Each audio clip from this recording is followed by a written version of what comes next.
आप सभी ने भूतों की कहानियाँ भूतिया कहानियाँ तो बहुत सुनी होंगी।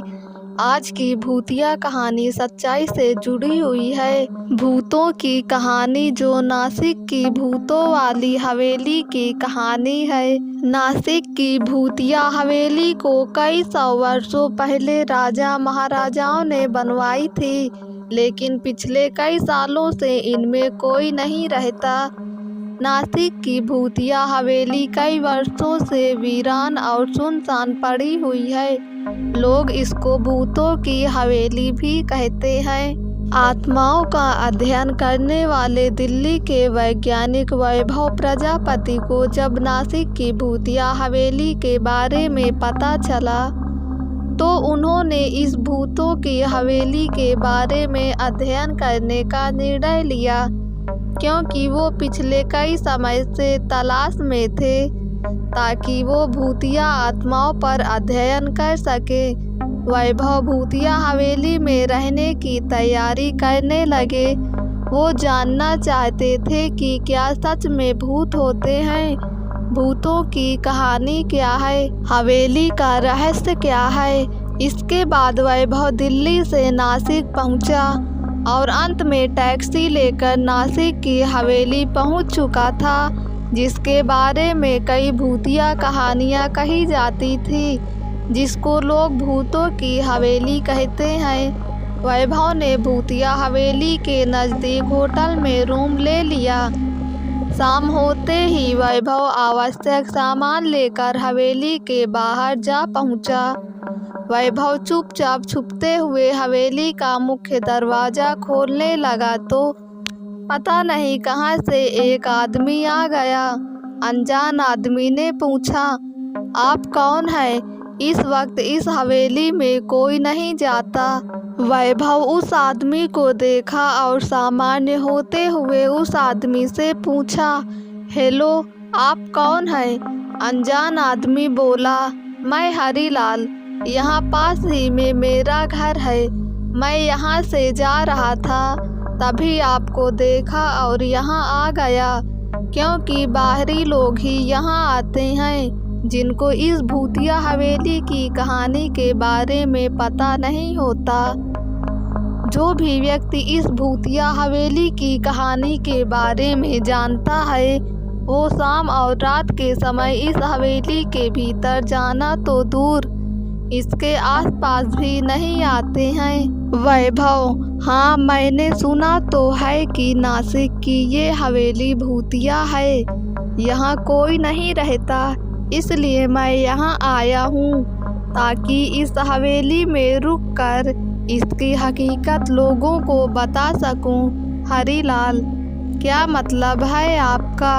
आप सब जानते हुए भी इस भूत बंगला मतलब इस हवेली में रुकना चाहते हैं? वैभव, जी हाँ, आपने सही सुना, मैं रात में यहाँ रुकने वाला हूँ। हरीलाल, आप मेरी बात मानो और अभी यहाँ से वापस लौट जाओ।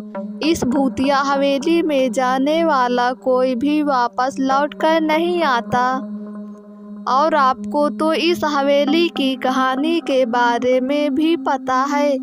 हरीलाल की पूरी बात सुनकर वैभव बहुत खुश हो गया, क्योंकि उसको आत्माओं का अध्ययन करने के लिए ऐसे ही मौके की तलाश थी, और वह मौका आज उसको मिल गया था। वैभव को खुश देखकर हरीलाल आश्चर्यचकित होते हुए पूछते हैं, इस भूतिया हवेली के बारे में सब पता होने के बावजूद भी तुम इतना खुश हो रहे हो, क्यों? वैभव, हाँ, क्योंकि मैं एक वैज्ञानिक हूँ जो आत्माओं का अध्ययन करता है, और मैं यहाँ पर यही जानने के लिए आया हूँ कि इस भूतिया हवेली की कहानी में कितनी सच्चाई है। इस हवेली के बारे में जो भूतिया कहानी बनाकर समाज में फैलाई गई है, मैं उसका सच आप सभी के सामने लाऊंगा, जिसके लिए आज की पूरी रात मैं इस हवेली में रहूंगा। इसके बाद वैभव हवेली के अंदर प्रवेश कर जाता है। हरिलाल की वैभव को रोकने की सारी कोशिश नाकाम हो जाती है। वैभव के अंदर जाते ही हरिलाल भी जल्दी जल्दी अपने घर की तरफ लौट जाता है। वैभव जैसे ही हम इनके अंदर पहुंचता है, हवेली का नज़ारा देखकर वैभव के हाथ पैर ठंडे हो जाते हैं, क्योंकि यह हवेली सच में भूतिया थी। दीवारों पर उलूक जुलूक भाषा में कुछ लिखा हुआ था। चारों तरफ मकड़ी के जाले और धूल जमी हुई थी। कुछ पल के लिए तो वैभव को लगा कि यहाँ सच में भूत रहते हैं। फिर कुछ सोचते हुए अपना सामान एक जगह रखा, हवेली में इधर उधर घूमने लगा। चारों तरफ घूमने के बाद पहली मंजिल और दूसरी मंजिल पर भी चला गया। कुछ समय बाद हवेली का पूरा मुआयना करके वैभव वापस नीचे आ गया।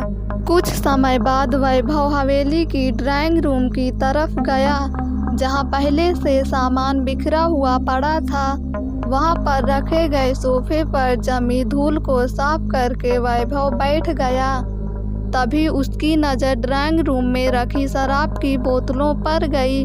वहां से वैभव ने रेड वाइन की बोतल ली और उसको खोलकर 2-3 पैक पी लिए। पीने के बाद वैभव अपने मोबाइल में गाने चालू करके झपकियां लेने लगा। जैसे ही वैभव की झपकी लगी तो दूसरी मंजिल से फ्लावर पॉट नीचे फेंका गया, जो फर्श पर गिरते ही टूटकर बिखर गया।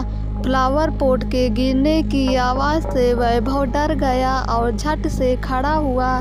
तभी ड्राइंग रूम का बल्ब चालू बंद होने लगा।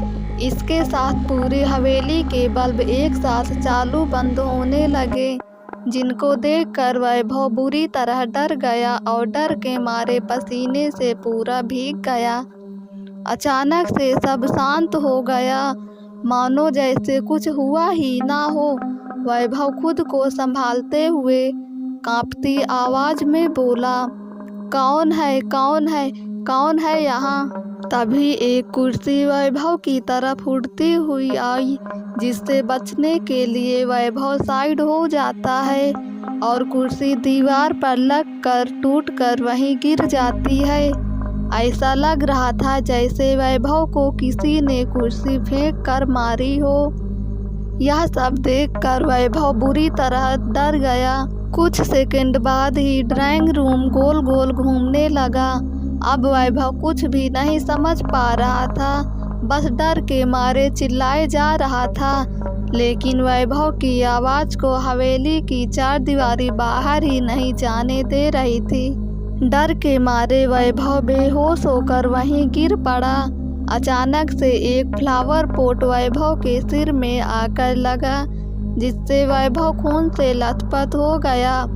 कुछ घंटों बाद वैभव को होश आया। जैसे ही उसने घड़ी देखी तो रात के 12 बजे हुए थे। वैभव डर से कांपता हुआ अपना सामान वहीं छोड़ता हुआ दरवाजे की तरफ भागा। वैभव के दरवाजे के पास पहुंचने से पहले ही दरवाज़ा धड़ाम से बंद हो गया। वैभव ने पूरी ताकत से दरवाज़ा खोलने की कोशिश की, लेकिन वो नाकाम रहा। वैभव चिल्ला रहा था, प्लीज़ मेरी मदद करो, मुझे बचाओ। लेकिन वैभव की सभी कोशिशें बेकार थी। वैभव हिम्मत करके ज़ोर से बोला, कौन है, सामने आओ। तभी वैभव के सामने 6 से 7 फुट लंबा एक काला साया उसके सामने खड़ा हो गया, जिसके लाल आंखें आग के समान थी। भयानक डरावना काला चेहरा जिसको देखकर कोई भी उसके सामने खड़ा होने की हिम्मत नहीं कर पाए। उसके बड़े घुंघराले बाल, बिना पैरों का वो काला साया जमीन से 5 फुट ऊपर हवा में ही घूम रहा था, जिसको देखते ही वैभव का गला सूखने लगा। पूरा शरीर पसीने से तर हो चुका था। वैभव ने पूछा, कौन हो तुम? मुझे क्यों मारना चाहते हो? मैंने क्या नुकसान किया है तुम्हारा? काला साया बोला, तुमने हवेली में आकर बहुत बड़ी गलती की है। अब तुम जिंदा नहीं बचोगे। मैं सबको मार दूंगा, किसी को भी यहाँ नहीं रहने दूंगा। वैभव, आखिरकार तुम क्यों सबको मारना चाहते हो? इस हवेली में ऐसा क्या है जिसके लिए तुम सभी की जान लेना चाहते हो?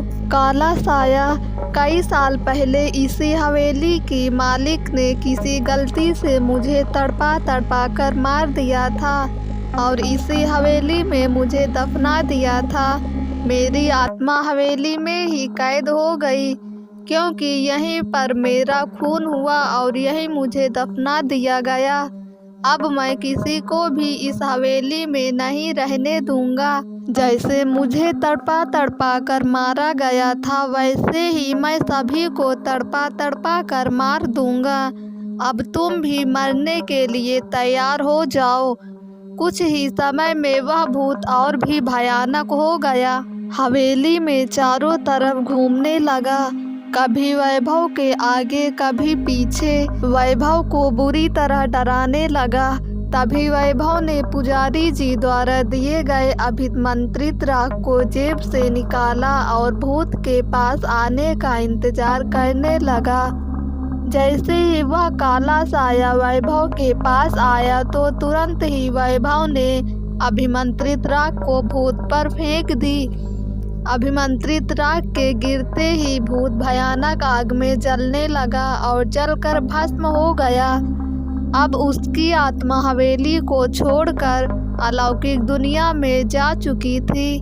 वैभव ने राहत की सांस ली और हवेली की सभी लाइटों को जलाकर वहीं ड्राइंग रूम में रखे सोफे पर सो गया। दूसरे दिन सुबह जब वैभव की आंख खुली तो 7 बज चुके थे। उसके बाद वैभव ने अपना सामान उठाया और हवेली से बाहर आ गया। तभी हरिलाल गांव के कई लोगों के साथ हवेली के दरवाजे पर आता दिखाई दिया। वैभव को जिंदा देखकर सभी आश्चर्यचकित थे। हरिलाल, तुम जिंदा कैसे हो? जो भी रात के समय इस हवेली में रुका वह कभी वापस नहीं आया। हरिलाल आगे कुछ बोल पाता उससे पहले ही वैभव ने हरिलाल की बात काटते हुए कहा, इस हवेली में अब कोई भूत नहीं है। जो भूत यहाँ था वह जा चुका, अब उसकी मुक्ति हो गई है। हरिलाल, जा चुका, मुक्ति हो गई, क्या मतलब? तब वैभव ने हरिलाल समेत सभी लोगों को भूतिया हवेली में बिताई रात की कहानी बताई और कहा, अब यह हवेली पूरी तरह सुरक्षित है।